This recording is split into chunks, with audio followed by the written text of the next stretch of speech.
Well, I feel very happy for living in this neighborhood. I really think the whole city should be like this. It's a slower rhythm of life. You rediscover your area and your neighbors. They're finally able to reconquer the spaces of the city and truly make the space much more democratic.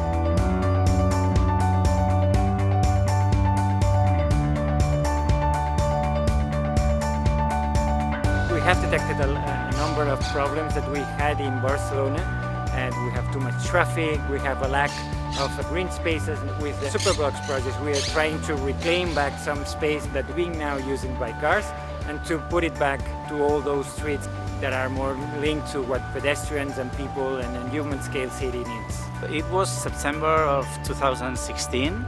The City Council starts the Superblock with public audiences in the street, but when a part of the neighborhood said that this was not a good idea, that's how it was born our association called Col·lectiu Superilla Poble Nou, to defend the space and to give ideas to have a more public and good space. It is composed by 9 blocks. It was a proposal that we started with a tactical urbanism. We changed it completely, the layout in which this space was used. Superblocks are a very clear example of tactical urbanism. You know, they're using short-term and temporary design elements that can be removed, that can be tweaked, but are really testing out this concept of the superblock. Cars are still here and they are welcome, but they must know that this is another part of the city, that each person has the same right to be there. They must respect us. Everybody, not only the neighbors, can drive in this place, but it's not easy to cross in a direct lane. So in theory, people that are not doing anything inside this area, they are not driving here. What happened in Barcelona is that they chose this place, that it was social housing, all the area in which the first superblock is, and that of course creates this safe environment that prevents gentrification. When you make some interventions like this one of improving the public space, one of the bad things of the complaints is that the prices of the housing are going higher. But well, in this case, because we are living in social housing, it's not possible. So it's very important for municipalities that when they make these interventions in the public space, they make sure that the people can continue living there. This kind of space is really inspiring because we are changing the public space for other users. We are not only planning for mobility, we are planning for using the space, meeting people, staying, having sun or playing. First thing that needs to happen is changes in mobility. So this means that we need to change the directions and the through traffic, and you need to take out some of the parking space available. And because you don't have that many traffic and that many cars park in the street, you can start thinking to have the space used to other uses. The intersections were 90% reclaimed with playgrounds, street furniture, benches and trees and places to hang out. And that's the kind of thing you just don't think about when you are walking around a neighborhood, is that in the middle of these streets you could be doing the same things you're doing in park space. All of these discussions on, different times of the day, different activities, different people talking about it, needed to be done really fast because people perceived really fast that was for them and they could use it and they were looking forward and it had to be adapted to their needs. And we've got playgrounds, we've got tables and places to sit, and people are just using this public space both in the weekend and also in the weekdays. I mean, also for office people working at offices. You might have seen people taking care of elderly people or people who have disabilities who, they suddenly find a completely accessible area that they can move around. So that's really good for them the whole day long.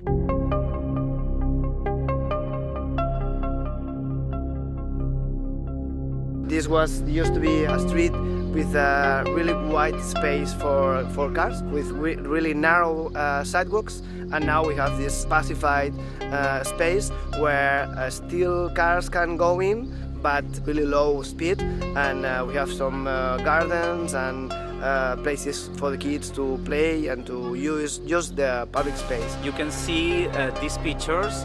They are made by students of the school that we have here in the Superblock, and they were working about what they expect about the public space in our neighborhood. And they say things like, without parks, there are no funny. Less empty spaces and more parks. Right now there are many things going on. One of them is a new park in a square called Dolors Piera, and then this new park is going to be open the next weeks with a new fountain and gardening for neighbors. These three pieces of art are called the Guardians of the Superblock, and they are made by an important artist in Catalonia, Xavier Mascaró. And these pieces are here because we have a museum of contemporary art in the Superblock, and they thought that it was a good idea to put art in the street. And this part of the street, there are no cars. Now in the Superblock, the noises are mostly birds and kids playing. I live in the 11th floor. I can sleep very quietly, and during the day I just can hear kids, so that's amazing.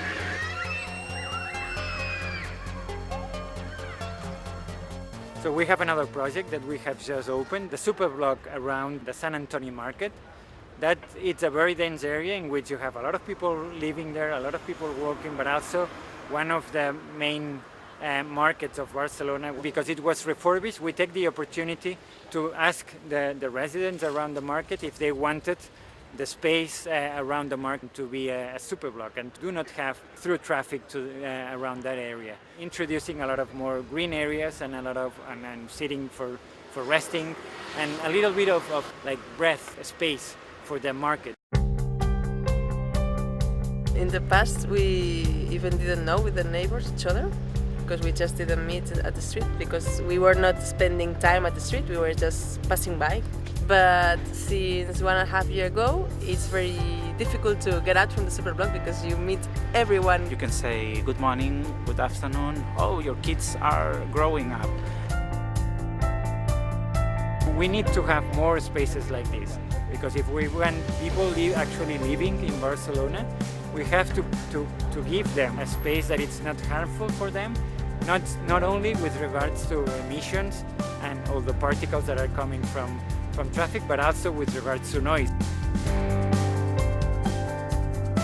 To be in a place that is normally filled with cars and not to have that background noise was pretty wonderful. And it actually reminded me a lot of Amsterdam, where it's so quiet that you hear voices a block away. You can hear people dining outside, and you just don't hear that. You don't have that strong sense of sound in many cities, because all you hear is that loud din. I think all the cities in the world should just test this kind of Superblock system. For instance, New York, for instance, London, because it's working.